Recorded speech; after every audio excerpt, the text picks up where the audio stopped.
विज्ञान प्रबंधर प्राबंधिक बंशीधर सामंत रायकर यही प्रबंधटी आज सामाजिक सामाजिक जीवन को एवं छात्र छात्री मानकर बौद्धिक विकास तथा आज सुधा से मानकर जो वैज्ञानिक उन्नति होती सभ्यतार विकास से विषय जानापी से सूचना देवाई ये विषय बेस उपादेय यही विषय को आम आगे उपस्थापन करेंगे आमर अग्रज प्रतिमा श्रीजुक्त गोदावरी बसंतिया महोदय आम कि तृतीय भाग चतुर्थ भाग आलोचना हम बड़ भाई को सादर निमंत्रण अनुरोध से आगे ने। जय श्री जगन्नाथ। गुरु शिष्य चाटशाला को सभी को सुस्वागत अभिनंदन। आम गहन अच्छी आज समीक्षक भाव रे आमर निराकार साहब एवं डॉक्टर सुरेश चंद्र बराड़ तांको मो सुस्वागत जनाऊछि। आसंतु आमे आज तृतीय दिवस को आमे अग्रसर कराइबा। आमे द्वितीय कालांश रे पाठ पढ़िथिले जे आमर वैषयिक उन्नति हेछि बहुत जड़ विज्ञान को पाठ्य करी जड़ विज्ञान बल गणित शास्त्र निहित अछि जेते सब उद्भावन हेछि आमर रेडियो ठारू आरंभ करी उड़ाजहाज पर्यंत ये सब वैषयिक सुविधा बा सुख पाई आमे ताकु सब विनियोग करूचे व्यवहार करूचे सेथि पाई मध्य प्राबंधिक कहिसंती आज विराट सागर आज दुर्लंघ होई नाही कि आमर तुंग हिमालय दुरूह होई रही नाही। ताले आसंतु आज तृतीय काल आरंभ करिबा। जड़ विज्ञान और जीव विज्ञान संजोगरु नाना विभाग सृष्टि होई अशेष कल्याण साधन करि पारिछि। एटारे प्रबंधिक कहिबाकू चाहुछन्ते कोन ना जड़ विज्ञान और जीव विज्ञान जड़ विज्ञान जीव विज्ञान संजोगरु नाना विभाग सृष्टि होई अशेष कल्याण साधन करि पारिछि। जीव विज्ञान विषय देखा जाए जीव विज्ञान दुई भाग रे विभक्त प्राणी विज्ञान जूलॉजी एवं उद्भिद विज्ञान बटानी। एमानक चर्चारू प्राणीर विभिन्न गठन प्रक्रिया और केउ शक्ति बल से माने जीवन अधिकारी होई अछंती ताहार संधान मिलता। विभिन्न प्रणाली विश्लेषण और संश्लेषण बल जीवंत वस्तुर विभिन्न समस्या निरूपित हेबार उद्योग चली। बड़ भाई जड़ विज्ञान दी भाग विभक्त बोली आम जानले कौन कौन दी भाग विभक्त गोटे है रसायन विज्ञान आ गोटे हूँ पदार्थ विज्ञान एवं प्राय जो जीव विज्ञान दुई भाग विभक्त तथा प्राणी विज्ञान और उद्भिद विज्ञान। जदि आम केवल प्राणी विज्ञान बा जीव विज्ञान विषय पाठ पढ़ा ये जो जड़ विज्ञान विषय पढ़ा ना हेले जो गछर चेर मूली तार औषधीय गुण जो केमिकल सब जिनिस अच्छे जो रासायनिक जिनिस कहते से गुड़िक ए प्राणी देह किपरि काम करुची धर मोर रोग है ये रोग किभली भावे भल हम जीव विज्ञान और जड़ विज्ञान संजोगरु उभय को परीक्षा करके टिकनिक ये सब तथ्य जानी पारिले मानवर अशेष कल्याण हो पार। समाज कथा प्राबंधिक कहउछन्ती जे एमानक चर्चारू अर्थात प्राणी विज्ञान और उद्भिद विज्ञान चर्चारू प्राणीर विभिन्न गठन प्रक्रिया ओ केउ शक्ति बल से माने जीवन अधिकारी होई अछन्ती। प्राणीर गठन प्रक्रिया अब कहीं से माने जीवन अधिकारी या परे हमर बड़ भाई से तो विज्ञान विषय रे भल जानती एकाधिक में कौन मत रखियो है ना एक्चुअली से जो संपर्क कथा कहते से संपर्क देखियो गले आमे जतरा वेद पढ़ुसे सबुतक विज्ञान बा जिते विद्या सब विद्या गोटे बारे रहे परवर्ती समय तार विभाग कराई तार कारण अलग विषय बढ़ जाए तेणु विभाग दरकार किंतु विज्ञान प्रत्येक अंश कहीं क्या छाड़िक दृष्टि पारे ना जमी गोटे जिनस आम कह ଆମର ବି ପୁରାତନ ଦର୍ଶନରେ ଥିଲା ଯେ 5ଟା ତତ୍ତ୍ୱକୁ ନେଇକି ଶରୀର ଗଠିତ। ବର୍ତ୍ତମାନ କୁହାଯାଉଛି ଯେତିକି ଏଲିମେଣ୍ଟ, ଯେତିକି ମୌଳିକ ପଦାର୍ଥ ପୃଥିବୀରେ ମିଳୁଛି, ସେ ମୌଳିକ ପଦାର୍ଥ ବିଭିନ୍ନ ପ୍ରକାରର ପରସ୍ପର ସହିତ ବାନ୍ଧି ହେଇକି ରହିକିରି ସେ ପ୍ରଥମେ ରାସାୟନିକ ପ୍ରତିକ୍ରିୟା ମାଧ୍ୟମରେ ଗୋଟେ ରାସାୟନିକ ଯୌଗିକ ତିଆରି। ସେ ରାସାୟନିକ ଯୌଗିକ ଆଉ କିଛି ଯୌଗିକ ସେଥିରେ ମିଶିକି ସିଏ ଜୈବ ଯୌଗିକ ତିଆରି କରୁଛି। ତା ମାନେ ରାସାୟନିକ ଯୌଗିକ ରୁ ଜୈବ ଯୌଗିକ ବୃଦ୍ଧିପ୍ରାପ୍ତ ହେଇଛି ଜୀବକୋଷ ତିଆରି। ଜୀବକୋଷ ଯୋଉ ତିଆରି ହେଇଛି ସେଟା ତ କିଛି ଆମର ରାସାୟନିକ ପଦାର୍ଥର ଏକୀଭୂତ ହେଇକି ରହିଛି। ତେଣୁ ରସାୟନ ବିଜ୍ଞାନ ନ ପଢିଲେ କୋଷ ବିଜ୍ଞାନ ଜଣେ ବୁଝିପାରିବ ନାହିଁ। ତେଣୁ କୋଷ ଭିତରେ ଯେତେ ପ୍ରତିକ୍ରିୟା ଚାଲୁଛି ତାକୁ ଜୈବ ରାସାୟନିକ ପ୍ରତିକ୍ରିୟା ବୋଲି କହୁଛି। ତା କାରଣ ଜୈବଟାକୁ ଏଇଥିପାଇଁ ଶବ୍ଦଟାକୁ ଯୋଡା ହେଇଛି। ଯେମିତି ଗୋଟେ ଜିନିଷ ୟୁରିଆ, ପ୍ରଥମ କରି ବୈଜ୍ଞାନିକ ମାନେ ଭାବୁଥିଲେ ୟୁରିଆଟା କେବଳ ଜୀବ ଶରୀରରେ ତିଆରି ହେଉଛି। ଜୀବ ଶରୀରରୁ ବାହାରେ ୟୁରିଆ ତିଆରି ହେଇପାରିବ ନାହିଁ। କିନ୍ତୁ ପରବର୍ତ୍ତୀ ସମୟରେ ୟୁରିଆକୁ ବାହାର ତିଆରି କରିବା। ତା ମାନେ ଜୀବ ଶରୀର ଭିତରେ ଯୋଉ ରାସାୟନିକ ପ୍ରତିକ୍ରିୟା ଚାଲିଛି, ଯେହେତୁ ଜୀବ ଶରୀରରେ ଚାଲିଛି ତାକୁ ଜୈବିକ କ୍ରିୟା ବୋଲି ଆମେ କହୁ। କିନ୍ତୁ ବାହାରେ ଯୋଉ କ୍ରିୟା ରାସାୟନିକ କ୍ରିୟା ତିଆରି ହେଇଛି, ତେଣୁ ସେ ଅଲଗା ହବ କେମିତି? ତେଣୁ ସୂକ୍ଷ୍ମ ସ୍ତରକୁ ଯଦି ପଳେଇବ, ଯୋଉ ପିଣ୍ଡ ବ୍ରହ୍ମାଣ୍ଡ ଏକମତ ଯେମିତି କୁହାଯାଇଛି, ସବୁ ବିଜ୍ଞାନ ଗୋଟିଏ ବିଜ୍ଞାନ, କାହାକୁ ଛାଡିକି ତମେ ଆଗକୁ ବୁଝିପାରିବ ନାହିଁ। ଆମର ସେଲ୍ ଥିଓରି ଦେଖ, ସେଲ୍ ଥିଓରି ଯଦି ଆସୁଛି ଯେତେବେଳେ ଜୀବ ଶରୀରକୁ ଆସିଲା ବେଳକୁ ସେ କୋଷ ହେଇଯାଉଛି। ସେ କୋଷ ଭିତରେ ଏଇ ମୌଳିକ ପଦାର୍ଥ ଗୁଡାକ ଅଣୁ ପରମାଣୁ ଆକାରରେ ରହିକିରି ବିଭିନ୍ନ ଯୌଗ ତିଆରି କରୁଛନ୍ତି। ପରବର୍ତ୍ତୀ ସମୟରେ ସେମାନଙ୍କର ଏଇଥିପାଇଁ ଜୈବ ଯୌଗ କୁହାଯାଇଛି ନା ଜୀବର ଯୋଉ ଲକ୍ଷଣ ଗତିଶୀଳତା ସେଠି ଦେଖାଯାଉଛି, ସେ ରାସାୟନିକ ଶକ୍ତି ହିଁ ଆସେ। ତେବେ ଆମେ ଆଉ ଗୋଟେ ଜିନିଷ ଦେଖିବା ଯେ ଜୀବ ଶରୀର ଭିତରେ ଯୋଉ ଶକ୍ତି ସବୁ ସୂର୍ଯ୍ୟ ଶକ୍ତି। ତେଣୁ ସୂର୍ଯ୍ୟ ଗୋଟେ ଫିଜିକାଲ ବଡି, ସେ ଫିଜିକ୍ସର ଅନ୍ତର୍ଭୁକ୍ତ। ସେ ଯେତେବେଳେ ଗଛ ପାଖକୁ ପଳେଇ ଆସୁଛି, ଲାଇଟଟା ଶକ୍ତିରେ ରୂପାନ୍ତର ହେଇକି ରାସାୟନିକ ଶକ୍ତିରେ ରୂପାନ୍ତରିତ। ରାସାୟନିକ ଶକ୍ତି ହେଲେ ସେ ରସାୟନ ବିଜ୍ଞାନ ଭିତରେ ପଶିଲା। ରସାୟନ ବିଜ୍ଞାନ ତିଆରି ହେଲା କୋଉଠି? ରାସାୟନିକ ପଦାର୍ଥ ତିଆରି ହେଲା କୋଉଠି? ନା ଜୀବ ଶରୀରରେ। ଜୀବ ଶରୀରରେ ଆସିଲେ ସେ ଜୀବ ବିଜ୍ଞାନ ହେଇଗଲା। ତେଣୁ କୋଉ ବିଜ୍ଞାନ କାହାକୁ ଛାଡ଼ିଲେ ଚଳିପାରିବ ନାହିଁ। ଭଲ ସିଦ୍ଧାନ୍ତରେ ଆମେ ପହଞ୍ଚି ଯାଇଛେ। ଠିକ ଅଛି। ବିଭିନ୍ନ ପ୍ରଣାଳୀ ବିଶ୍ଳେଷଣ ଓ ସଂଶ୍ଳେଷଣ ବଳରେ ଜୀବନ୍ତ ବସ୍ତୁର ବିଭିନ୍ନ ସମସ୍ୟା ନିରୂପିତ ହେବାର ଉଦ୍ଯୋଗ ଚାଲିଛି, ଚେଷ୍ଟା ଚାଲିଛି। ସଂଶ୍ଳେଷଣ ବୋଲେ ଯୋଡ଼େ ଜିନିଷ ମିଶିକି ସଂଶ୍ଳେଷଣ, ଯୋଡ଼େ ଜିନିଷ ମିଶିକି ଗୋଟେ ବିଶ୍ଳେଷଣ ହଉଛି ଗୋଟେ ଭାଙ୍ଗିକି ଯୋଡ଼େ। ତାହେଲେ ଗୋଟେ ଯୌଗିକ ପଦାର୍ଥକୁ ଆମେ ଯଦି ତାର ପ୍ରତ୍ୟେକ ଏଲିମେଣ୍ଟକୁ ଅଲଗା କରି ତନ ପରୀକ୍ଷା କରିବେ, ସେଇଟା ହଉଛି ତାର ବିଶ୍ଳେଷଣ। ତାପରେ ଏଇ ଯୋଉ ଏଲିମେଣ୍ଟ ଗୁଡାକୁ ନେଇକରି ବିଭିନ୍ନ ଉପାଦାନକୁ ନେଇକରି ଗୋଟେ ଜିନିଷ ତିଆରି କରୁଛନ୍ତି ବୈଜ୍ଞାନିକ ମାନେ। ସହଜରେ ବୁଝି ଯେ ଜଳକୁ ବିଦ୍ୟୁତ ଦବ, ଜଳ ଭିତରେ ଏସିଡ୍ ଟିକେ ପକେଇ ଯଦି ବିଦ୍ୟୁତ ଦବ, ସେଥିରୁ ଉଦ୍ଜାନ ଆଉ ଅମ୍ଳଜାନ ବାହାରେ। ଆକୁ ବୈଦ୍ୟୁତିକ ବିଶ୍ଳେଷଣ କହନ୍ତି।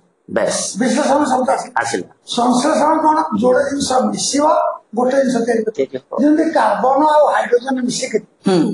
ହାଇଡ୍ରୋକାର୍ବନ ତିଆରି, ଜୀବ ଶରୀରରେ ତିଆରି। ଏଟା ଯୋଡ଼େ ଜିନିଷ ମିଶିବ ସଂଶ୍ଳେଷଣ। ବଢିଆ କଥା,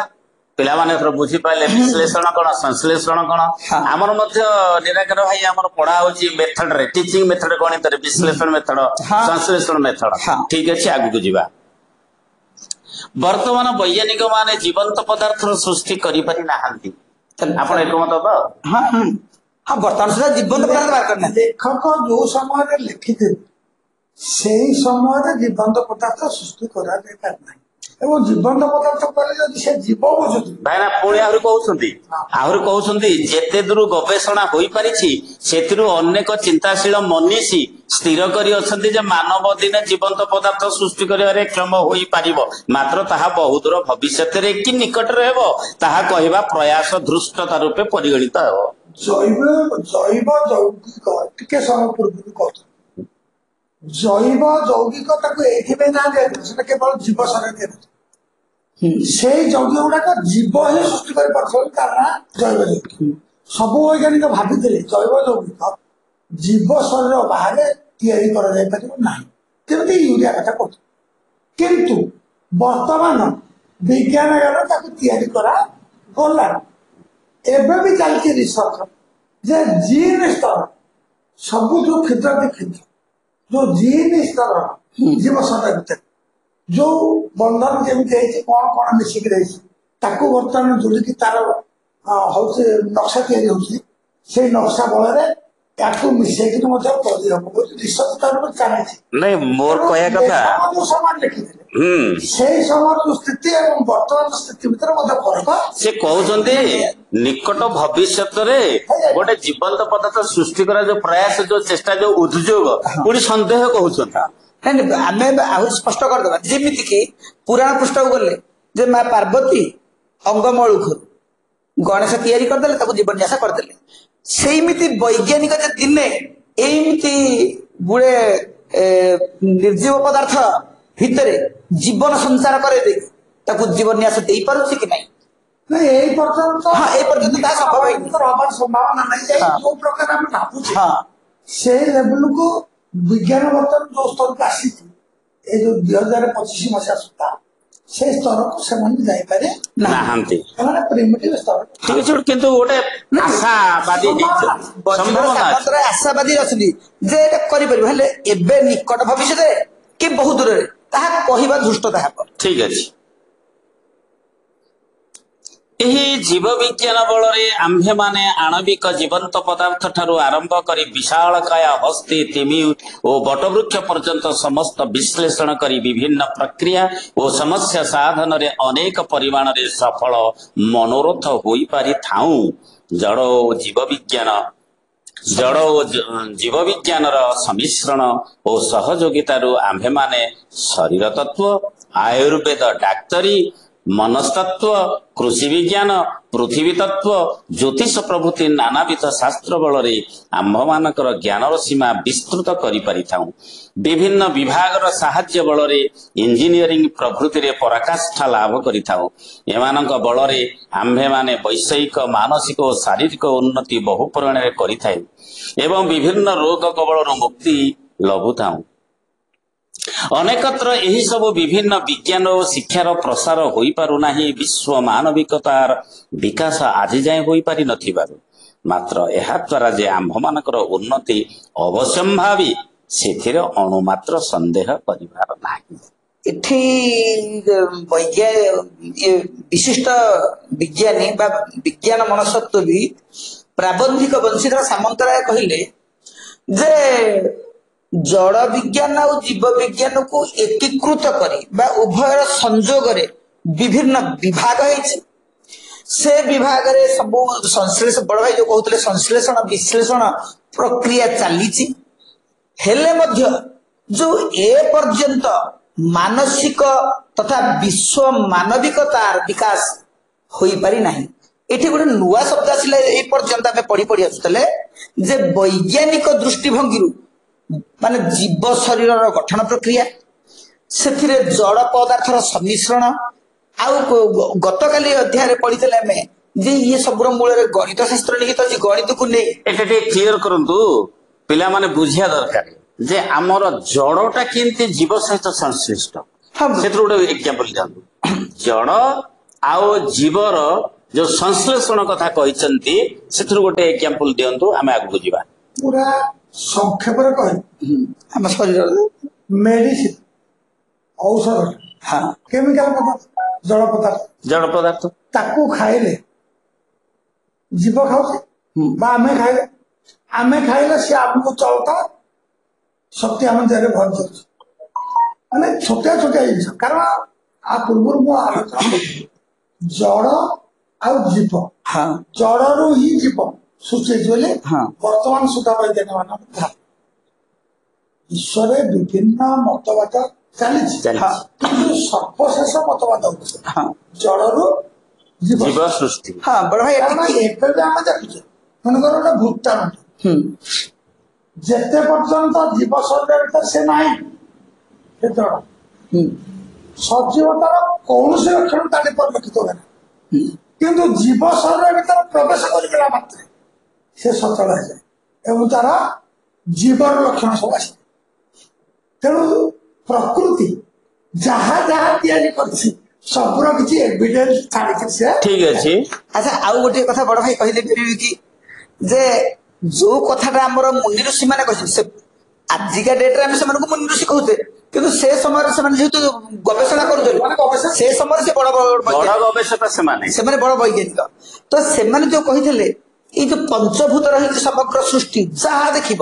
କ୍ଷିପ୍ ଅପ୍ ବ୍ୟୋମ ମରୁତ ତେଜ ଏଇ ପଞ୍ଚଭୂତରେ ଆମ ଶରୀର ଗଢା ତ ସେଇଠୁ ତ କ୍ଲିୟର ହେଇପାରିବେ ନା ଯେ ଜଳ ପଦାର୍ଥକୁ ନେଇକି ଆମ ଶରୀର ଗଠିତ ଅର୍ଥାତ୍ ଏଥିରେ ଜଳ ଅଛି ରକ୍ତ ପରିସ୍ରା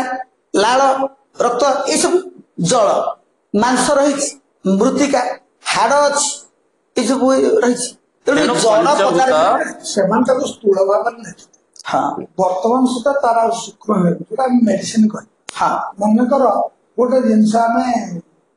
ଯେମିତି ସୋଡିୟମ କ୍ଲୋରାଇଡ୍ ହଁ ଲୁଣ ଅଧିକ ହେଲେ ଜଣକୁ ରୋଗ ଧରୁଛି କଣ ଆମର ହାଇ ବ୍ଲଡ ପ୍ରେସର ହଉଛି ଲୁଣଟା ଗୋଟେ ତ ସମୁଦ୍ରରୁ ବାହାରୁଥିବା ଗୋଟେ ଜଳ ପଦାର୍ଥ ତାକୁ ଗ୍ରହଣ ସୂକ୍ଷ୍ମ ସେତେବେଳେ ଯୋଉ ପାଞ୍ଚଟା ଜିନିଷ ନେଇକି ସେମାନେ ଯାହା ଦେଖିଲେ ସଂସାରରେ ତାକୁ ନେଇକି କରିଥିଲେ ତା ପଛରେ ସୂକ୍ଷ୍ମ ବିଜ୍ଞାନର ସେମାନେ ବ୍ୟବହାର କରୁଛନ୍ତି କିନ୍ତୁ ଜେନେରାଲ ଲୋକ ଏତେ ସୂକ୍ଷ୍ମ ଭିତରେ ପଶି ପାରିବନି ବୋଲି ସେ ପାଞ୍ଚଟି ତତ୍ତ୍ୱ କରିକିରି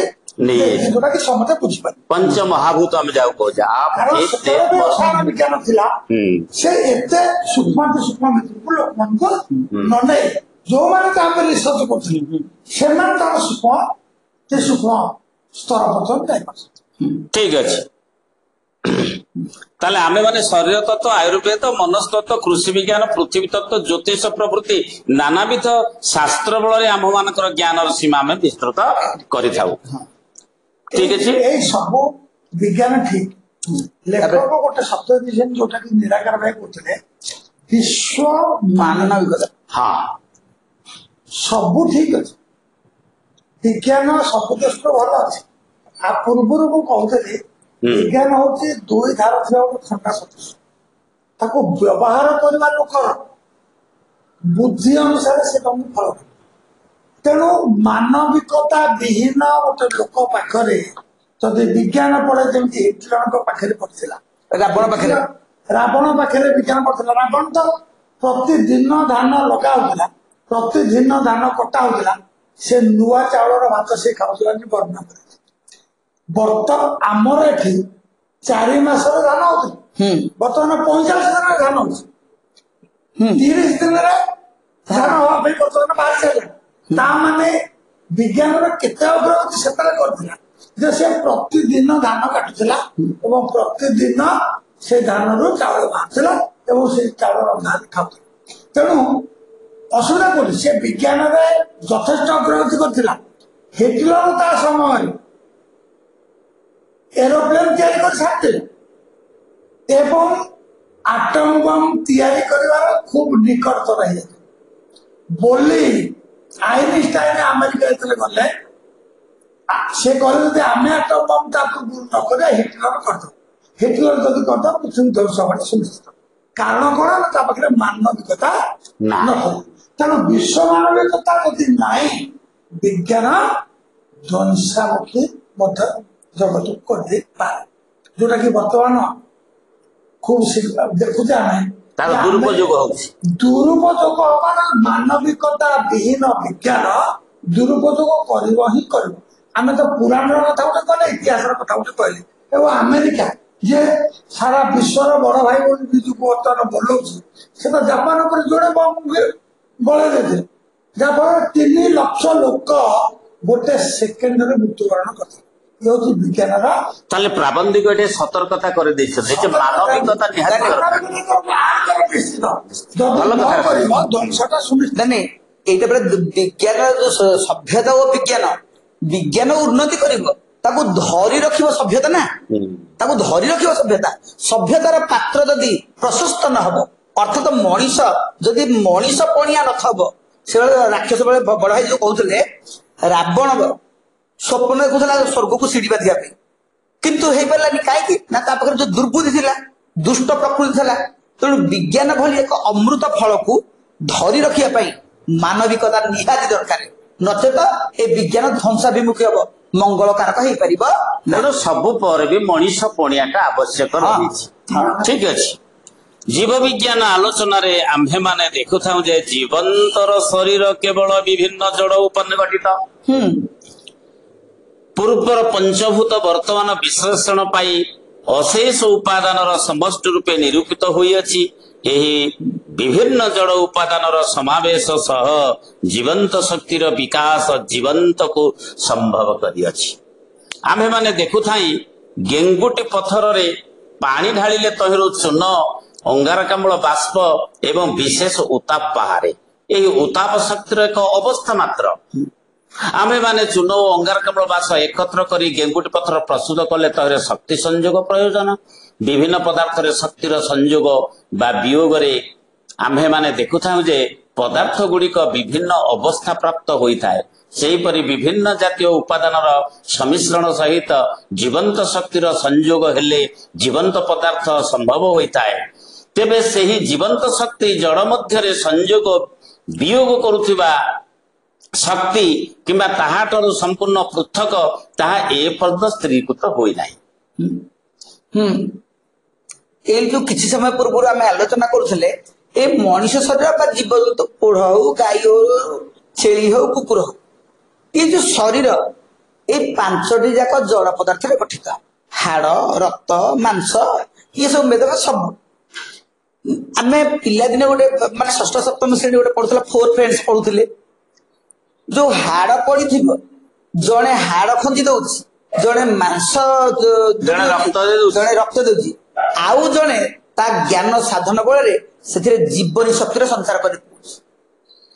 ସେଇ କଥାଟା ସୂକ୍ଷ୍ମାତି ସୂକ୍ଷ୍ମ ଭାବରେ ଏ ବିଷୟରେ ପ୍ରତିଫଳିତ ହଉଛି। ଅବଶ୍ୟ ଏଇଟା ପ୍ରାବନ୍ଧିକର ମୌଳିକ ଜିନିଷ, କିନ୍ତୁ ଆମେ ରିଲେଟ କରି ଯୋଉଟା ଆମେ ସମ୍ପର୍କୀକୃତ କରିକି ଜାଣୁଛେ ଯେ ବିଜ୍ଞାନ ଦେଖୁଛି ଯେ ସବୁ ଜଡ଼ ପଦାର୍ଥରେ ଶରୀର ଗଠନ ହେଇଛି, କିନ୍ତୁ ତା ଭିତରେ ଗୋଟେ ଏନର୍ଜି ଅଛି ବା ଶକ୍ତି, ଯାହା ଭିତରେ ସଞ୍ଚରଣ ହେଇଗଲେ ସେଟା କ୍ରିୟାଶୀଳ ହେଇଯାଉଛି, କାର୍ଯ୍ୟକ୍ଷମ ହେଇଯାଉଛି। ସେଇ ଶକ୍ତିର କୁହନ୍ତି କାଇନେଟିକ ଏନର୍ଜି, ପ୍ରବହମାନ ଶକ୍ତି। ବୋଲେ ଶକ୍ତିଟା ପ୍ରବାହିତ ହଉଛି, ତାହେଲେ ଏଟା ସବୁ କାର୍ଯ୍ୟକ୍ଷମ ହଉଛି। କାରଣ ଏଇ ଶରୀରରୁ ଯେତେବେଳେ ସେଇ କାଇନେଟିକ ଏନର୍ଜି ବା ପ୍ରବହମାନ ଶକ୍ତିଟା ଚାଲି ଯାଉଛି, ଏଟାକୁ ନିଆଁରେ ପୋଡ଼ିଲେ ମଧ୍ୟ ସେଇ କଥା କହୁଛନ୍ତି। ଜଡ଼ ପଦାର୍ଥ ଆପଣ ଯୋଉଟା ନିରାକରାୟ କହିଲେ, ବଂଶୀଧର ସାମନ୍ତରାୟ ସେଇ କଥା କହିଲେ। ସମ୍ଭବତଃ ସେଇ ଜୀବନ୍ତ ଶକ୍ତି, ପ୍ରବହମାନ ଶକ୍ତି ଯୋଉଟା ଆପଣ କହିଲେ କାଇନେଟିକ ଏନର୍ଜି, ଏବଂ ପ୍ରଚ୍ଛନ୍ନ ଶକ୍ତି ପୋଟେନ୍ସିଆଲ ଏନର୍ଜି ଭଳି ଶକ୍ତିର ଏକତମ ଅବସ୍ଥା କିମ୍ବା ପ୍ରବହମାନ ଶକ୍ତିର ଅନ୍ତର୍ଗତ ଆଲୋକ ଉତ୍ତାପ ଯେପରି ପ୍ରବାହମାନ ଶକ୍ତିର ଏକ ଏକ ଅବସ୍ଥା, ସେହିପରି ଜୀବନ ଶକ୍ତି ପ୍ରବାହମାନ ଶକ୍ତିର ଏକତମ ଅବସ୍ଥା ହୋଇପାରେ। ତେବେ ସେ ଯାହା ହେଉ, ଜୀବନ ଏକ ଶକ୍ତିର ଅବସ୍ଥା ବିଶେଷ। କନକ୍ଲୁଜନ କରାହେଲା, ମାନେ ଉପସଂହାର। ଜୀବନ ମାନେ ହଉଛି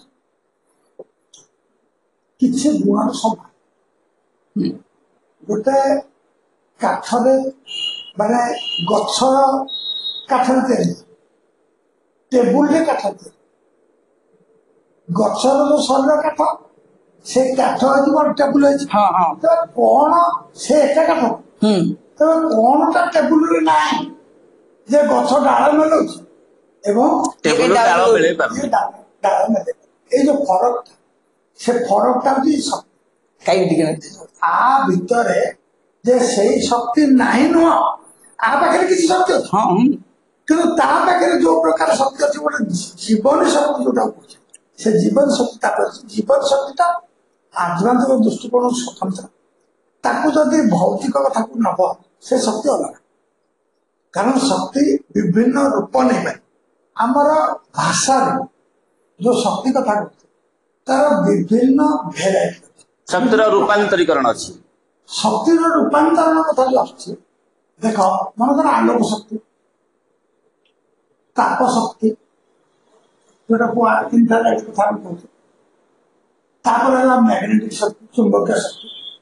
विद्युत शक्ति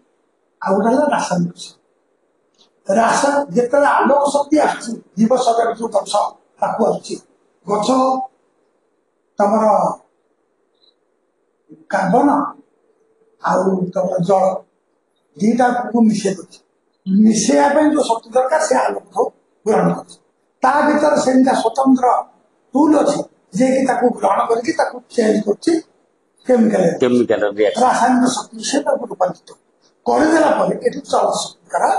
आस तेणु काइनेटिक एनर्जी जोटा लेखक ये कहते केवल आमर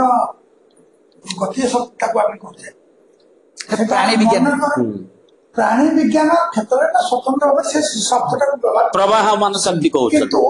इन द सेंस जोटा को फिजिक्स जोटा को काइनेटिक एनर्जी कहते हाँ आमर लेखक तो सही काइनेटिक एनर्जी कथा ठीक नहीं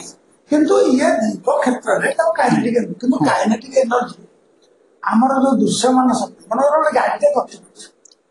गोटे गाड़ीटे गति करने जो तार जो शक्ति अच्छी से तार गति शक्ति ता ना हूँ काइनेटिक एटी जे कहते रक्त प्रवाह जेहतु आउे तेज संभवतः ये प्रवाह मत काइनेटिक किंतु से काइनेटिक एनर्जी आसुची कोड आम गोटे पंपिंग मेसीन अच्छे हार्ट पंपिंग करुचे बोली हार्ट पंपिंग केमी कर शक्ति दरकार से शक्ति कौट पाऊँ तार प्रेसर पाऊँ पेशी शक्ति कौट पाऊँ ना खाद्य खाद्य सब खाद्यर विघटन होची जो जो हाइड्रोजन जो तुम जल आउ कार्बन पुणी खाद्य आसला उद्भिद उद्भिद जो कार्बन एवं जल मिसिकी जो कार्बोहाइड्रेट तैयारी करता मिश्रित सार से मिशिला किए सौरशक्ति सौरशक्ति सौरशक्ति रासायनिक शक्ति रूपांतरित से रासायनिक शक्ति ये आसिक सी कौन गतीय शक्ति रूपांतरित तेणु सी भी काइनेटिक एनर्जी सी पंपिंग है से रक्त को प्रवाह किंतु शरीर अन्य जो पास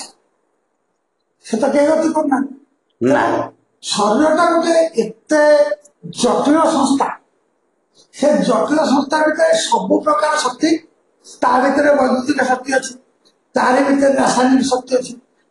पेशीय शक्ति बोली पाती यही शक्ति नाम देकी पेशीय शक्ति तेणु पिलामानकर जो लेवल से लेवल जी लिखाई बुझीपारे विज्ञान प्रति पिलामानकर आग्रह सृष्टि हम अधिक रु अधिक से अनुसंधित लेखक से ठीक है धन्यवाद आधुनिक सभ्यतार विपक्षवादी माने कहते जे यही सभ्यता मानवर ईश्वर विश्वास कमई दे ताहाको विपथगामी करि पकाई सर्वत्र संयमर अभाव परिलक्षित होउछि मानव जाति प्रति स्नेह सौहार्द्य न देखाई हिंसा द्वेषर चरम सोपान देखाइबा को छाड़ू नाहंती वैज्ञानिक माने मारात्मक गैस और विस्फोरक उद्भावन करी मानव को ध्वंस पथर पथिक करुअछंती अवश्य विज्ञान केतक आश्चर्यजनक पदार्थ बल ध्वंस साधित हुई अछि मात्र ताहा विज्ञान दोष नुहे साधारण मानव जेतेबेले सभ्यतार अर्थ बुझिबो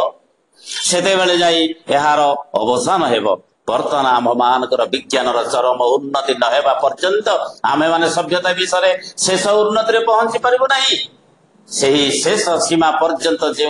व्यतिक्रम गुड़िक दृष्ट हेबो ताहा सबु काल रे सबु जुग रे होइथिला एवं हेबा संभव जेतेबेले आधुनिक सभ्यतार आदर्श प्रत्येक जानिबे सेतेबेले मैत्रीर ध्वजा उड़िबो एई लेखक जो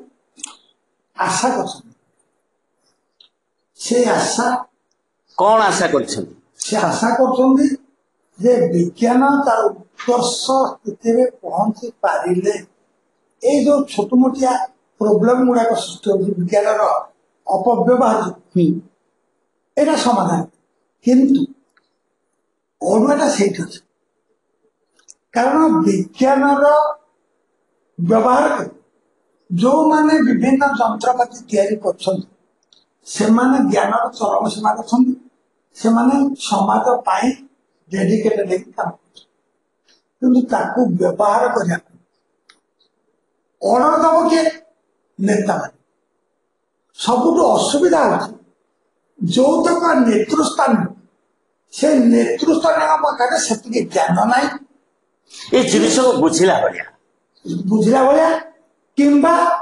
समाज पे तार व्यवहार केवल युक्तात्मक दिगरे हवा दरकार सेतक बुझापी से सामर्थ्य ना प्रोब्लेम ये तेणु काले काले विज्ञान अपव्यवहार हवाटा सुनिश्चित आम जिते आशा कले आइडियाल लगे किंतु से आइडियाल स्थिति पहुंचवाटा सहज नुह मो मत संभव नुह हाँ जे तो कथा कहते प्राबंधिक बड़ भाई आउ टिके रहीगला जे धर से गोटे समाज रे गोटे शांति थिला कौन से गोटे नुआ जिन बाहर पूर्व समाज रे स्थिरता थिला शांति थिला सद्भाव थिला परस्पर सहयोग थिला समाज शांति निश्वास मारुले जो लोक मैंने देखिले विज्ञान गोटे नुआ जिन बाहर धर डिनामिट बाहर ସେଇଟା କୁ କଣ କଲେ ନା ଆମର ଯେହେତु ମାନବିକତା ନାହିଁ ଆମର ବୁଝିବା ଅକ୍ଷମତା ଆମେ ତାକୁ କା ଘର ଘୁଷୁଡେଇବାରେ ଲାଗିଲୁ କା କୁଅ ତାଡି ଦେବାରେ ଲାଗିଲୁ ତେଣୁ ସେଇଠି ଏଇ ସବୁ ଯୋଉ ସମାଜରେ ବିଶୃଙ୍ଖଳିତ ଆଚରଣ ସୃଷ୍ଟି ହେଲା ଉଚ୍ଚାରଣ ସୃଷ୍ଟି ହେଲା ତାକୁ ନେଇକି ଯାହା ପାଖରେ ଏଇ ଶକ୍ତି ବିଜ୍ଞାନ ଶକ୍ତି ପ୍ରବେଶ କରିଗଲା ସେ ଉଶୃଙ୍ଖଳ ହେଲା ପ୍ରଗତିର ଅର୍ଥ ଉନ୍ମାଦ ଅସଂଯତ ଉନ୍ମାଦ ନୁହେଁ ବରଂ ସଂଯତ କର୍ମବାଦ तेणु ये जो क्षेत्र से जो कहले जो पुरातन लोक मैंने जो मैंने समाजर स्थिर अवस्था देखी शांति अवस्था देखी कहले समाज गोटे चलना लुटराज चलना अशांति तेणु ये विज्ञान उद्भावन ही समाज अशांति सृष्टि कर से नहीं गले कहीं ना जो ताकू अशांति जो जो कथा बड़ भाई कहले जो मान पाखे परिचालना क्षमता रहा जो मैंने चाहिए से जो विज्ञान टाको ठीक बाटर नहीं नवा आईन प्रणयन कर नियम कानून कर निष्क्रियता यही सब विज्ञान भूल प्रयोग पे बाट खोलीदेला जो शांति और स्थिरता थिला ये जो मारात्मक अस्त्र शस्त्र को व्यवहार कर दुर्बल उपर सबल अत्याचार कला से कौन मानव सभ्यतार उन्नति विज्ञान जिनिस बाहर मात्र दुर्बल उपर सबल अत्याचार धर बंदूकटे बाहर दुर्बल लोक को सबल लोकटे बंदूक डरैला तेणु जो आधुनिक सभ्यतार जो विपक्षवादी मान से कहले समाज जहाँ था भल था ए विज्ञान सब बाहर करके समाज सब श्रृंखला बिगाड़ी देला तेणु से विज्ञान को नापसंद कले कौन विपक्षवादी विपक्षवादी विपक्षवादी नुह लेखक भी गोटे कथा जे भगवान ईश्वर से विज्ञान को जोड़ते छोटिया कथा तुलसी पत्र गोटे खाई ठंडा था से मेमोरी पावर बढ़ी से एक कथा कहले जे या हम से कहले तुलसी की माँ बोली भावे सका पानी टिके दिए तेज सी बच मुंडिया टे मारे से बचा कथा कहे माँ से तू जबरदस्त कारण साधारण लोक एत बड़ बड़ कथा बुझीपर ना जोटा लेखक सन्देह माने सन्देह पड़ते जे विज्ञान जो महान साधारण लोक बुझीपार कारण तार ज्ञान से स्तर को से उठी पारे ना केबे उठी पार ना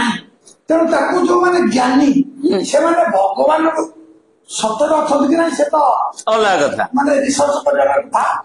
चलती कौ माने जो संसार जुग पर जुग चलती किंतु से माने एमिति गोटे वस्तु सहित जोड़ी देखते से जो भगवान मनीष इच्छा थाऊ इच्छा न थाऊ सबुदिन सकाल उठ मुंडिया मारे जोड़े तुलसी से ये हूँ भारतीय पद्धति हाँ ये भारतीय पद्धति उत्कर्षता जोटा कि पाश्चात्य देश लोक मैंने जाना से गोटे जंत्रटा बाहर से जंत्र समस्त पाखे पहुंचे किंतु भारतीय संस्कृति जो आमर कथार अच्छी जे माछ खंडे नहीं गाड़िया देखेब ना यहाँ भारतीय कल्चर एवं आजिकल कौन से समस्त समस्त समान तुम कहीं न देखेब किंतु देखेदेले बासी दिन से डिनामाइट फुटे सब तक माछ मारिदे कारण लोकर भावना स्तर समान ना से डिनामाइट पकड़ सब तक माछ मारिदेव सब तक छाणी धरिक पड़ो तुम गला से दंडे माछ तेणु भारतीय कल्चर कौन कराला मेसीन समझ पाखे था मनकर महाभारत युद्ध होता से तो विभिन्न प्रकार अस्त्र व्यवहार होता ତାପରେ ସେଇଟା ଗୋଟେ ଟୁଲ ଯନ୍ତ୍ର ଗୋଟେ କିନ୍ତୁ ଯନ୍ତ୍ର ପାଇଁ ଚଳେଇବା ପାଇଁ ଯିଏ ଉପଯୁକ୍ତ କେବଳ ତାକୁ ଦିଆନ୍ତୁ ଯାହାକୁ ତା କଷ୍ଟ ଦିଆନ୍ତୁ କିନ୍ତୁ ଏବେ ମୋବାଇଲ ତ ମାନେ ବସିକା ପିଲା ଚଳୁଛି ସେ ମୋବାଇଲରେ ଯୋଉ ବେଷ୍ଟ ସେ ଜାଣିବ କେମିତି ତାହେଲେ ଏଇଟା ଗୋଟେ ଛୋଟିଆ ଉଦାହରଣ ମୋବାଇଲ ଦିଆଯିବା ସେ ବିଜ୍ଞାନର ଦୁରୁପଯୋଗ। ହଁ ଦୁରୁପଯୋଗ ଜଣେ କରିବାକୁ ବାଧ୍ୟ କାହିଁ କରିବ ନା ତାର ଉପଯୋଗ କଣ ସେ ତ ଜାଣିପାରୁନି ହଁ ତାର ବୟସ ହେଇନି ଗୋଟେ ବର୍ଷିକା ପିଲାର ବୟସ ହେଇନି ଉପଯୋଗ କଣ ଅନୁପଯୋଗ କଣ ତେଣୁ ତାକୁ ଆମେ ଧରେଇଦେଲେ କାହିଁକି ନା ସଫିସିଏଣ୍ଟ ମିଳିଲା ବୈଦେଶିକ ଯୋଉମାନେ ବିଜ୍ଞାନରେ ଉତ୍କର୍ଷ ଲାଭ କରିଛନ୍ତି ବୋଲି ଭାବୁଛନ୍ତି ସେମାନଙ୍କର ଏଇ ମାନବିକତା ବା ତାକୁ ଯୋଉ ନିୟନ୍ତ୍ରଣ କରିବାର ଯୋଉ କ୍ଷମତା ସେମାନଙ୍କ ପାଖରେ ହରେଇ ବସିଛନ୍ତି। ପ୍ରତ୍ୟେକ ମଣିଷ ଭିତରେ ମନ ଅଛି ଆଉ ବିବେକ ଅଛି ମନ ସଦାବେଳେ ବଦମାସି କରିବାକୁ ଚେଷ୍ଟା ବିବେକ ତାକୁ କଣ୍ଟ୍ରୋଲ କଣ୍ଟ୍ରୋଲ କରିବ ତା ମାନେ ଲୋକ କଥା କହୁଛ ପ୍ରତ୍ୟେକ ମଣିଷ ମନ ଭିତରେ ଅନବରତ ଲଢେଇ ଚାଲିଛି ସେଇ ଲଢେଇରେ ଯେତେ ବେଳେ ବେଳେ ଅବଚେତନ ମନରେ ମହାଜ୍ଞାନୀ ଲୋକ ମଧ୍ୟ ଲଢେଇରେ ହାରିଯାଏ ସେତେବେଳେ ତାର ଜନସାମୁଖେ ବ୍ୟବହାରଟା ବିଜ୍ଞାନ ସେ କରେ। ଠିକ ଅଛି ସବୁ ଯୁଗରେ ହୋଇଥିଲା ସେଇ ଶେଷ ସୀମା ପର୍ଯ୍ୟନ୍ତ ଯେଉଁ ବ୍ୟତିକ୍ରମ ଗୁଡିକ ଦୃଷ୍ଟ ହେବ ତାହା ସବୁ କାଳରେ ସବୁ ଯୁଗରେ ହୋଇଥିଲା ଏବଂ ହେବା ସମ୍ଭବ। ଯେତେବେଳେ ଆଧୁନିକ ସଭ୍ୟତାର ଆଦର୍ଶ ପ୍ରତ୍ୟେକ ଜାଣିବେ ସେତେବେଳେ ମୈତ୍ରୀର ଧ୍ୱଜା ଉଡ଼ିବ। ଆଚ୍ଛା ଏଇଠି ଟିକେ କହିଦେବା ସବୁ କାଳରେ ହେଇଥିଲା ବିଜ୍ଞାନର ଭୁଲ ପ୍ରୟୋଗ ବିଜ୍ଞାନର ଉତ୍କର୍ଷ ସୀମାରେ ପହଞ୍ଚୁଥିଲା ଚରମ ସୀମାରେ ପହଞ୍ଚୁଥିଲା କିନ୍ତୁ ସବୁ କାଳରେ ତାର ଭୁଲ ପ୍ରୟୋଗ ଏଇଠି ମୁଁ ବଡ ଭାଇ ଦେଇପାରିବି ଉଦାହରଣ ଯେ ବ୍ରହ୍ମାସ୍ତ୍ରର ପ୍ରୟୋଗ ଭୁଲରେ ଅସୁସ୍ଥତା କରିଦେଲେ ତେଣୁ ସେ ଶକ୍ତି ତାଠାରୁ ଅପସାରଣ କରିନେବା ପାଇଁ କୃଷ୍ଣ ତାକୁ ଏଭଳି ଏକ୍ଜାକ୍ଟଲି ସେଇ କଥା ବୋଲେ ମହାଭାରତ ଯୁଗରେ ହେଇଥିଲା ଦ୍ରୋଣ ଗୁରୁ ମଧ୍ୟ ସେୟା କରିଥିଲେ ଏକଲବ୍ୟର ବୃଦ୍ଧାଙ୍ଗୁଳି କାଟିବାର କାରଣ କଣ ମାୟା ବିଦ୍ୟାଟି ଜାଣିଥିଲା ମାରିଚ ବୋଲି ତୁ ଗୋଟେ ନାରୀ ବୋଲେ ଅବଳା ପାଖରେ ଅର୍ଥାତ ସୀତାଙ୍କ ପାଖରେ ଯାଇକି ତୁ ମାୟା ବିଦ୍ୟାଟି କରିବୁ ଏଠି ହେଇଯିବି ଗୋଟେ ସୁବର୍ଣ୍ଣ ମୃଗ ମାନେ ବିଦ୍ୟାଟା ଜଣା ଅଛି ତାର ଭୁଲ ପ୍ରୟୋଗ ଶକ୍ତି ଅଛି ଆପଣ ପାଖରେ ତାକୁ ଯଦି ଜନମଙ୍ଗଳ କ୍ଷେତ୍ରରେ ସେ କରିଥାନ୍ତା ହେଇଥାନ୍ତା ସେ ଦେବତା ଦାନବକୁ ସବୁ ପାଦରେ ଖଟେଇବା ନିଜର ଆଧିପତ୍ୟକୁ ଦର୍ଶାଇବା ପାଇଁ ତାର ଭୁଲ ପ୍ରୟୋଗ କଲା ସେ କଣ ଶୃଙ୍ଖଳିତ କରିକି ସମାଜର ଉନ୍ନତି ପାଇଁ ଲଗେଇବ ସେ ନିଜର ପତିଆରା ଦେଖେଇବା ପାଇଁ ସବୁ ଗୁଡାକର ଓଲଟା କାମ କଲା ତେଣୁ ସବୁ ଯୁଗରେ ହିରଣ୍ୟକଶିପୁ କହ ରାବଣ କହ ଏଠି ଯୋଉ ଅଶ୍ୱସ୍ତମା କହ ବିଜ୍ଞାନର ଯୋଉ ସଫଳ ଜିନିଷଟାକୁ ଯୋଉଟା ଯାହା ଦ୍ୱାରା ସମାଜର ମଙ୍ଗଳ କରିହେଇଥାନ୍ତା ସେଇ ଜିନିଷଟାକୁ ସେମାନେ ଅମଙ୍ଗଳ ଦୃଷ୍ଟିରେ ବ୍ୟବହାର କରିଦେଲେ ତାର ମୂଳ କାରଣ ହଉଛି ସଂଯମର ବେଶ ଏଇ କଥା ମଧ୍ୟ ଅଛି ବଡ ଭାଇ ଏଇ କଥା ମଧ୍ୟ ଆମେ ଲେଖକ କହିଛୁ ହଁ ପ୍ରଥମରୁ କହିଛୁ ସଂଯମ ଆଉ ବ୍ରହ୍ମଚର୍ଯ୍ୟ ଶବ୍ଦ ସେ ଶବ୍ଦଟା ଶୁଣିବାକୁ ଭାରି ଭଲ ଲାଗୁଛି ହଁ ମଣିଷର ସ୍ୱାର୍ଥ କଥା ପଳେଇ ଆସେ ସବୁ ସଂଯମ ପରେ ବିଶ୍ୱାସ ପ୍ରୋବ୍ଲେମ ସେଇଠି ହଉଛି ଏଇ କାଳେ ଯୋଉ କଥାଟା ଲେଖକ କହିছে ସବୁ ଯୁଗରେ ଥିଲା ସେଇ ସବୁ ଯୁଗରେ ସବୁଠୁ ବୁଦ୍ଧିଆ ମଣିଷ ତାର ସଂଯମ ଭିତରେ ହରେଇ ଦିଏ ଏଇଭଳିଆ କ୍ରିୟାକାଣ୍ଡ ସବୁ କରିଥାଏ ସମାଜରେ ସବୁ କାଳରେ ଆଉ ଠିକ ଅଛି ଯେତେବେଳେ ଆଧୁନିକ ସଭ୍ୟତାର ଆଦର୍ଶ ପ୍ରତ୍ୟେକ ଜାଣିବେ ସେତେବେଳେ ମୈତ୍ରୀର ଧ୍ୱଜା ଉଡ଼ିବ ବର୍ତ୍ତମାନ ଏଠାରେ ପ୍ରାବନ୍ଧିକ ବିଶ୍ୱ ମୈତ୍ରୀ ଭାବଧାରା ଉପରେ ପର୍ଯ୍ୟବେସିତ କରିଛନ୍ତି ବିଶ୍ୱ ମାନବିକତା କଥା କହୁଛନ୍ତି ସୁନ୍ଦର କଥା କହୁଛନ୍ତି ବର୍ତ୍ତମାନ ଜାତିସଂଘ ଯୋଉ ଲିଗ୍ ଅଫ୍ ନେସନ ଆମର ରହିଛି ତାର ସୂତ୍ରପାତ କରିଛି ମାତ୍ର ବର୍ତ୍ତମାନ ଏହି ସଂଘର କାର୍ଯ୍ୟପ୍ରଣାଳୀ ସମସ୍ତେ ମାନୁନାହାନ୍ତି ତଥାପି ଆଶା କରାଯାଏ ଭବିଷ୍ୟତରେ ଯେତେବେଳେ ସମସ୍ତେ ନିଜ ନିଜ ପ୍ରତି କର୍ତ୍ତବ୍ୟ ବୁଝିପାରିବେ ସେତେବେଳେ ଏଇ ସବୁ ଅନର୍ଥ ଦୃଷ୍ଟିଗୋଚର ହେବ ନାହିଁ ବେଶ ବଡ ଭାଇ ଏଇଟା ସାଙ୍ଗେ ସାଙ୍ଗେ ସ୍ପଷ୍ଟ କରୁଥିଲେ ଯେ ଯୋଉଟା କି ସଂଯମ ଆଉ ବ୍ରହ୍ମଚର୍ଯ୍ୟ ସମସ୍ତେ ପାଳନ କରୁନାହାନ୍ତି ତେଣୁ ବିଜ୍ଞାନର ମହାନ ଫଳକୁ ସମସ୍ତେ ସଠିକ ପ୍ରୟୋଗ ମୋ କଥା ନିରାକାର କୁହନ୍ତୁ ଏବେ ରୁଷିଆ ୟୁକ୍ରେନ ଯୁଦ୍ଧ ଲାଗିଛି ଏଠି ଜାତିସଂଘ କଣ କରୁଛି ଜାତିସଂଘ ମାନୁଛି କି ସେଇ କଥା ସେ କହିଛି ତେଣୁ ସିଏ କହିପାରେ ସେ ସଂଯମତା ସେଇ ସଂଯମତାର ଅଭାବ ଯୋଗୁ ବିଜ୍ଞାନର ଏତେ ଫଳ ଏତେ ଉନ୍ନତ ଅସ୍ତ୍ରଶସ୍ତ୍ର ବାହାରିଲା ଦ୍ରୁତଗାମୀ ପୃଥିବୀର ଦୂରତାକୁ ଜିଣିବା ଭଳି ଯୋଉଟା ପୃଥିବୀର ଦୂରତାକୁ ଜିଣିବା ଦ୍ୱାରା ଜିଣିବା ପାଇଁ କରାଗଲା ସେଇଟା ମଣିଷକୁ କେତେ ସ୍ପିଡରେ କେତେ ଦ୍ରୁତ ଗତିରେ ମାରି ପାରିଲା ସେ ଦିଗରେ ବ୍ୟବହାର କରାଗଲା। କିଶୋରଙ୍କ କଥା ଯୋଉ ବର୍ଣ୍ଣନା କରାଯାଇଛି ହଁ ଭାରତୀୟ ସଂସ୍କୃତିର ଗୋଟେ କଥା ଅଛି ଯେ ତମର ଇଣ୍ଟେନସନ ଚିତ୍ତବୃତ୍ତି ତମର ଚିତ୍ତ ମନ ଭିତରେ ତମର ଇଚ୍ଛା କଣ ଅଛି। ଜାତିସଂଘ ଯେତେବେଳେ ସୃଷ୍ଟି କରା କିଏ କଲା ସୃଷ୍ଟି ଯୋଉମାନେ ଦ୍ୱିତୀୟ ବିଶ୍ୱଯୁଦ୍ଧରେ ଜିତିଲେ ସେମାନେ ଜିତି ସାରିଲା ପରେ ସେମାନେ ଗୋଟେ ସଂଘ କଲେ ଯେ ଭବିଷ୍ୟତରେ ଆଉ ଏମିତି ନ ହବ କିନ୍ତୁ ପ୍ରକୃତରେ ସେମାନେ ଭବିଷ୍ୟତରେ ଆଉ ଏମିତି ନ ହଉ ନୁହଁ ସେମାନେ ମିଳିମିଶିକି ଭେଟୋ ପାୱାର କେବଳ 6 ଜଣଙ୍କର ଅଛି ତେଣୁ ଯୋଉତକ ଜିତିଥିଲେ ସେମାନେ ମେଳାଇଲେ ଯେ ଆମେ ଯାହା କହିବା ଅନ୍ୟମାନେ ମାନିବେ ଅନ୍ୟମାନଙ୍କୁ ମନେଇବା ପାଇଁ ଇଏ ଗୋଟେ ଆଉ ଟିକେ ଷ୍ଟ୍ରଙ୍ଗ ହେଲା ପ୍ରକୃତରେ ଯଦି ଦେଶ ମାନଙ୍କ ସଂଘ ସେଟା ହେଇଥାନ୍ତା ମାନନ୍ତା ଏଥିରେ ବଡ ଭାଇ ପୁଣି 6 ଜଣ କଲେ ଯୋଉମାନେ ସମସ୍ତଙ୍କୁ ବାଡଉଥିଲେ ସେ ବର୍ତ୍ତମାନ ସଭାପତି ହେଇକି ବସିଛନ୍ତି ତେଣୁ ତାଙ୍କ ପାଖକୁ ଯେତେବେଳେ ବିଚାର କରିବାକୁ ଯିବ ଯାହା ବିଚାର ହବ ଜଣା ପଡୁଛି ତେଣୁ ଜାତିସଂଘ ନା ନାଇଁ ଜାତିସଂଘ ଉପରେ ଏଇ ଯୋଉ ସଭ୍ୟତା ଆଉ ବିଜ୍ଞାନର ଟିପ୍ପଣୀ ସେଇଟାର ଯଥାର୍ଥତା ଲେଖକ ଏଇଥିପାଇଁ ଦେଇଛନ୍ତି ଯେ ପ୍ରକୃତରେ ବିଜ୍ଞାନର ପ୍ରୟୋଗ ଯୋଉଟା ଆମେ ପୂର୍ବରୁ କରୁଥିଲେ କରିବ କି ନା ରାଷ୍ଟ୍ରର ଯୋଉମାନେ ନାୟକ ରାଷ୍ଟ୍ର ନାୟକ ରାଷ୍ଟ୍ର ନାୟକର ଇଣ୍ଟେନସନ ଯଦି ଠିକ ନାହିଁ ତାକୁ ବ୍ୟବହାର କିଏ କରିବ ସିଏ ଯଦି ଖଳନାୟକ ହେଇଯାଉଛି ଖଳନାୟକ ହେଇଯିବ ତେଣୁ ଜାତିସଂଘର ଅବସ୍ଥା ଜାତିସଂଘର ଗୋଟେ ସଭାପତି କଥା ଅଛି କାଳେ କଥା ଅଛି ମାଡ଼ ଖାଇ ହାତେ ହେଇକି ପଡିଛି ତାକୁ ସଭାପତି ଆଚ୍ଛା ସେ କାହା ବଳରେ ଚାଲିବ ଯେ ମାଡ଼ ଦଉଥିବା ଲୋକଟା ମାଡ଼ ଦଉଥିବା ଲୋକ ତା ବିଷୟରେ କିଛି କହିବ କି ତେଣୁ ଅବସ୍ଥା ଏଇଆ ଇଏ ଇତିହାସର ପାଠ ଯେତେବେଳେ ଇତିହାସ ପାଠ ପଢିବା ପିଲାମାନେ ବଡ ଭାଇ ଯୋଉ କଥାଟା ଆମର ପୁରାଣରୁ ଲେଖା ହେଇଛି ବା ଶାସ୍ତ୍ର ଏବେ ମଧ୍ୟ ଦୃଷ୍ଟିଗୋଚର ଯେ ଜୋର ଯାର ମୁଲକ ତାର ଯୋଉ ଏଠି ଜାତିସଂଘ ମାନିବ କିଏ ଯାର ଜୋର ଆମେରିକାର ଜୋର ଅଛି ଆମେରିକା ଯାହାକୁ ଚାହୁଁଛି ଆକ୍ରମଣ କରିଦଉଛି କେହି ପ୍ରତିବାଦ କରିବାର ନାହିଁ ଯଦି ଗୋଟେ ଦୁର୍ବଳିଆ ରାଷ୍ଟ୍ର ତା ସୀମା ସୁରକ୍ଷା ପାଇଁ ଅଣ୍ଟା ଭିଡ଼ିଲା ଆମେରିକା ତାଗିଦି କରି ପକଉଛି ଚାଇନା ତାଗିଦି କରି ପକଉଛି ସେପଟେ ଇଂଲଣ୍ଡ ତାଗିଦି କରି ପକଉଛି ତେଣୁ ଏଠି ଜୋର ଯାର ମୁଲକ ତାର ମାଇଟ୍ ଇଜ ରାଇଟ୍ ଯଦି ରାଇଟ୍ ଇଜ ମାଇଟ୍ ହଅନ୍ତା ଯୋଉଟା ଠିକ ସେ କଥାଟାକୁ ସମସ୍ତେ ବଳବାନ କରିକି ଧରନ୍ତେ ତାହେଲେ ଜାତିସଂଘ କାମ କରନ୍ତା ଏଇଠି ଛାତ୍ରଛାତ୍ରୀ ମାନଙ୍କୁ କହି ରଖେ ଯଦି ରାଇଟ୍ ଇଜ ମାଇଟ୍ ଏଇ ନୀତିକୁ ସମଗ୍ର ବିଶ୍ୱ ଆପଣେଇବ ତାହେଲେ ଏଇ ଜାତିସଂଘ ଭଲ କାମ କରିବ ଯଦି ବି ରାଇଟ୍ କଣ ମାଇଟ୍ ଇଜ ରାଇଟ୍ ତାହେଲେ ବଳୁଆ ସଦାବେଳେ ବଳୁଆ ହେଇକି ରହିବ ଦୁର୍ବଳ ମାନେ ବଳ ଅନ୍ୱେଷଣ କରିବେ କେମିତି ତାଙ୍କ ସହିତ ତାହେଲେ ଏଇଠୁ ମୁଁ ଆଉ ଗୋଟେ କଥା ଯୋଡ଼ିବି ନିରାକର ଭାଇ ଯୋଡ଼ନ୍ତୁ ତାହେଲେ ଯଦି ଜାତିସଂଘର କାନ୍ଥ ବାଡରେ ଲେଖା ହେଲା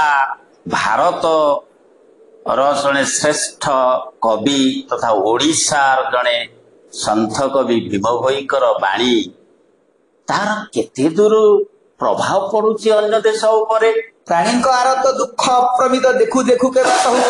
ମୋ ଜୀବନ ପଛେ ନର୍କେ ପଡିଥାଉ ଜଗତ ଉଦ୍ଧାର ହେଉ ଆଜି ନାଇଁ ଜଗତର ଜୀବନ ନରକରେ ମୁଁ ଉଦ୍ଧାର ହେଇଯାଏ ସେଇ ନୀତି ଚାଲିଛି ଆଜି ଜାତିସଂଘର ଅର୍ଥ ହେଇଛି ସେୟା ତେଣୁ ଅମର୍ଯ୍ୟତା ହଉଛି ଆମ ଭୀମ ଭାଇଙ୍କର ସେଇ ପଂକ୍ତିଟି କେହି ମାନୁନାହାନ୍ତି ଅମୃତ ତୁଲ୍ୟ ଛୁଆ ହେଇଛି ଭାଗବତର ଗୋଟେ ପଦ ଅଛି ଦଣ୍ଡିବା ଶକ୍ତି ଯାର ଥାଏ ସେ ପୁଣି କ୍ଷମା ଆଚରଣ ତେବେ ଯୋଉମାନଙ୍କର ଦଣ୍ଡିବା ଶକ୍ତି ଯିଏ ଲିଡର ସିଏ ଯଦି ଲିବେରାଲ ହବ କିନ୍ତୁ ସିଏ ଲିବେରାଲ ହବାର ସମ୍ଭାବନା ନାହିଁ କାଳେ ଯୋଉ ରଜା ଲିବେରାଲ ହେଇଛି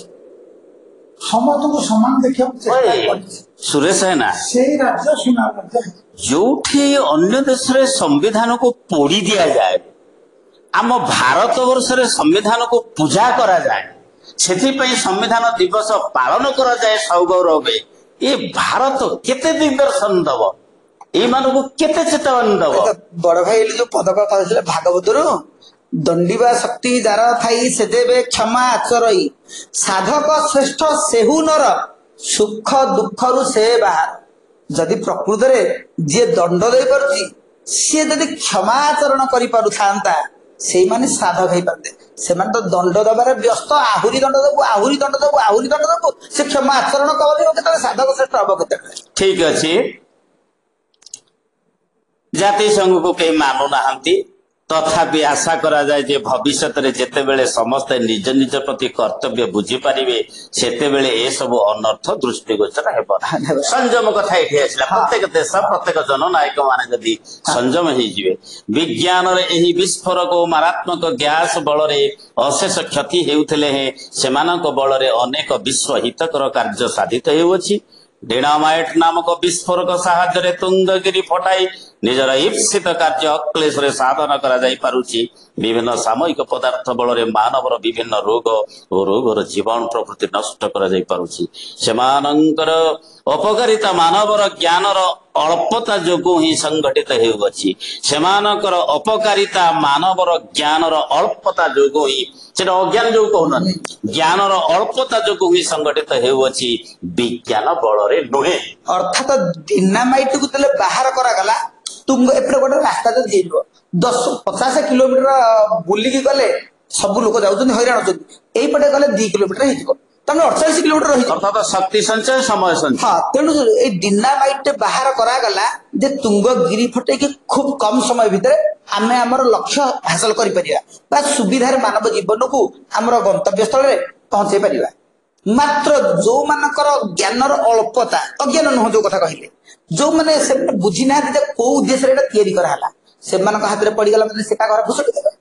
ଯୋଉ କଥା କୁହାହେଲା, ମଣିଷକୁ ଧ୍ୱଂସ କରିଦେବେ, ବୋମା ଖାଦ୍ୟ ଯୋଉ କହୁଛନ୍ତି। ତେଣୁ ସେ କହୁଛି ଏଟା ବିଜ୍ଞାନର ଦୋଷ ନୁହଁ, ମଣିଷ ଯୋଉ ଅଳ୍ପ ଜ୍ଞାନ ଯୋଗୁ, ବୋଲେ ଆମର କହିଥିଲେ କଣ, ଅଳ୍ପ ବିଦ୍ୟା ଭୟଙ୍କରୀ, ଅଳ୍ପ ବିଦ୍ୟା ଭୟଙ୍କରୀ। ଅର୍ଥାତ କୋଉ ଉଦ୍ଦେଶ୍ୟରେ ତିଆରି ହେଇଥିଲା ସେଇଟା ବୁଝିବାନି। ଛୁରୀଟେ ତିଆରି କରାହେଲା ଅପରେସନ ପାଇଁ, ଡାକ୍ତର ହାତରେ ପଡିଲେ ଠିକ ତାହା ରୋଗ ନିବାରଣରେ କାମ କରିବ। ମାତ୍ର ଡକାୟତ ହାତରେ, ଡାକ୍ତର ବଦଳରେ ଡକାୟତ ହାତରେ ପଡିଗଲେ ସେ ତାକୁ ମଣିଷର ଜୀବନ ନେଇଯିବ। ସେଠି ପଡିଲେ ଜୀବନ ଦେଇଦବ, ଏଠି ପଡିଲେ ଜୀବନ ନେଇଯିବ। ତେଣୁ ଭୁଲ ପ୍ରୟୋଗ, ବିଜ୍ଞାନର ଯୋଉ ଫଳଟା ଭୁଲ ପ୍ରୟୋଗ ମଣିଷ ଜ୍ଞାନର ଅଳ୍ପତା ଯୋଗୁଁ। ପ୍ରାବନ୍ଧିକ ବଂଶୀଧର ସାମନ୍ତରାୟ ଶେଷ ସିଦ୍ଧାନ୍ତରେ ପହଞ୍ଚିଲେ ଯେ ଏ ଭୁଲ ହଉଛି ଅଳ୍ପ ଜ୍ଞାନ ଥିବା ଲୋକଙ୍କର, ବିଜ୍ଞାନର ନୁହେଁ। ତେଣୁ ପିଲାମାନେ, ଆମେ ବିଜ୍ଞାନର ନିଶ୍ଚିତ ଜୟ ଜୟକାର କରିବା, କିନ୍ତୁ ଯେତେ ପାରିବା ମାନବିକ ପଣିଆ ବିଶ୍ୱରେ ପ୍ରତିଷ୍ଠିତ କରିବା, ସମସ୍ତେ ବିଜ୍ଞାନର ଜୟ ଜୟକାର କରିବା ଏବଂ ବିଜ୍ଞାନ ମନସ୍କ ହବା। ତା ସହିତ ଆଜିକାର ଯୋଉ ଶିକ୍ଷା ବ୍ୟବସ୍ଥା ଭିତରେ ନୈତିକ ଶିକ୍ଷା ଗୋଟେ ସ୍ୱତନ୍ତ୍ର ଶିକ୍ଷା ଭାବରେ ଯଦି ରହିପାରେ, ତେବେ ସେଇ ନୈତିକ ଶିକ୍ଷା ବିଜ୍ଞାନକୁ ଉଚିତ ବାଟରେ ପ୍ରୟୋଗ କରିବାର ଯୋଉ ମାନସିକତା ଲୋକଙ୍କ ଭିତରେ ସୃଷ୍ଟି କରିପାରିବ, ଯୋଉଟାର ଅଭାବ ଯୋଗୁଁ ଆମେ ବିଜ୍ଞାନର ଅପକାରିତା ଦୃଷ୍ଟିଗୋଚର ହେଇପାରୁଛି। ତେଣୁ ନୈତିକ ଶିକ୍ଷା ଶିକ୍ଷାର ମେରୁଦଣ୍ଡ ହବା ଦରକାର। ଯେତେ ଜ୍ଞାନ ତକ ଥିବ, ଯଦି ନୈତିକ ଶିକ୍ଷା ନାହିଁ, ଯୋଉଟାକୁ ଆମେ ଏଇଠି ଆମର ସଭ୍ୟତାର ଆଖ୍ୟା ଦେଇଥିଲେ, ବିଶ୍ୱ ମାନବିକତା ବୋଲି କହୁଛନ୍ତି। ନୈତିକତା ବିନା ମାନବିକତା ସୃଷ୍ଟି ହେବା ସମ୍ଭବ ନୁହେଁ। ତେଣୁ ଶିକ୍ଷା ଯାହା ଅଛି, ପ୍ରତ୍ୟେକ ବିଜ୍ଞାନୀ, ପ୍ରତ୍ୟେକ ବୈଜ୍ଞାନିକ ନୈତିକ ଶିକ୍ଷାରେ ପୁରା ଓତପ୍ରୋତ ଭାବରେ ଜଡ଼ିତ ହବା ଦରକାର। ନୈତିକ ଶିକ୍ଷା ବିହୀନ ହବା ଯୋଗୁଁ ସମାଜରେ ବିଜ୍ଞାନ ଦିଗରେ ସେମାନେ ଉତ୍କର୍ଷ ହାସଲ କରୁଛନ୍ତି। ଯେମିତି ଅନ୍ୟ ଦିଗରେ ଆମର ଆଟମ ବମ୍ ତିଆରି କରୁଥିବା ବୈଜ୍ଞାନିକ କାନ୍ଦି କାନ୍ଦିକା ମଧ୍ୟରେ କାହିଁକି ମାନେ ପଶ୍ଚାତାପ କରିବାକୁ ପଡୁଛି। ଯଦି ନୈତିକ ଶିକ୍ଷା ତାଙ୍କର ଥାଆନ୍ତା, ତେବେ ସିଏ ସେତେବେଳ କାଳରେ ମଧ୍ୟ ଲୋକଙ୍କର ଯଥେଷ୍ଟ ଜ୍ଞାନ ଥିଲା, କିନ୍ତୁ ସେମାନେ ଦେଖୁଥିଲେ ଯୋଉଟା ସମାଜର ଅପକାର କରିବାର ସମ୍ଭାବନା ଅଛି, ସେ ଜାଣିଥିଲେ ମଧ୍ୟ ତାକୁ ଅନ୍ୟକୁ ସେ ବାଣ୍ଟୁ ନଥାଏ। ଯୋଉଟା କି ବର୍ତ୍ତମାନର ବୈଜ୍ଞାନିକ ତାକୁ ସୁବିଧାରେ ବାଣ୍ଟି ଦଉଛି, କାରଣ ସ୍ୱାର୍ଥ ଦିଟା କେତେ ଅଛି, ଯାହାର ନୈତିକତା ନଥିବ, ନୈତିକତା ଶୂନ୍ୟ ମାନବ, ନୈତିକ ବିହୀନ ମାନବ ସ୍ୱାର୍ଥ ପଥରେ ଦୌଡ଼ିବାଟା ସୁନିଶ୍ଚିତ। ଏବଂ ଏଇ ସବୁର କାରଣ ବା ବିଜ୍ଞାନର ଯୋଉ ଅପକର୍ଷତା ପରିଲକ୍ଷିତ ହଉଛି ତାର ମୂଳରେ ରହୁଛି ମଣିଷର ସ୍ୱାର୍ଥ ଚିନ୍ତା। ତାହେଲେ ବଡ ଭାଇ ଆପଣ କହିବା କଥା ଯେ ସୁନାର ଚଢେଇକୁ ଧରିବାକୁ ହେଲେ ସୁନାର ପଞ୍ଜୁରୀ ଦରକାର, ସୁନାର ହାତ ଦରକାର। ତାହେଲେ ଏଇ ଯୋଉ ବିଜ୍ଞାନୀ ମାନଙ୍କର ଏଇ ଯୋଉ ବିଜ୍ଞାନ ଫଳ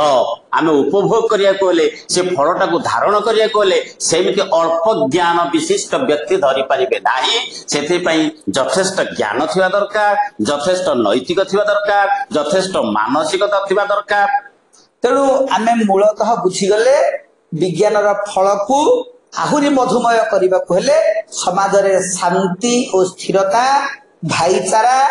ମଣିଷପଣିଆ, ବିଶ୍ୱ ମାନବିକତା, ସ୍ୱାର୍ଥ ପରିତ୍ୟାଗ କରି ପରମାର୍ଥ ଚିନ୍ତାଧାରାରେ ଆମେ ଆଗେଇ ଗଲେ ପ୍ରାବନ୍ଧିକଙ୍କର ଏହି ଲକ୍ଷ୍ୟ ପୂରଣ ହେଇପାରିବ। ଆଜି ପାଇଁ এই ବିଜ୍ଞାନ ସଭ୍ୟତା ଓ ବିଜ୍ଞାନ ଆଲୋଚନାକୁ ଏଇଠି ରଖିବା। ପୁଣି ଶେଷ ଭାଗ ଆଲୋଚନା ଆସନ୍ତା ଆଗାମୀ ଅଧ୍ୟାୟରେ କରିବା। ଏତିକି କହି ଜୟ ଶ୍ରୀ ଜଗନ୍ନାଥ।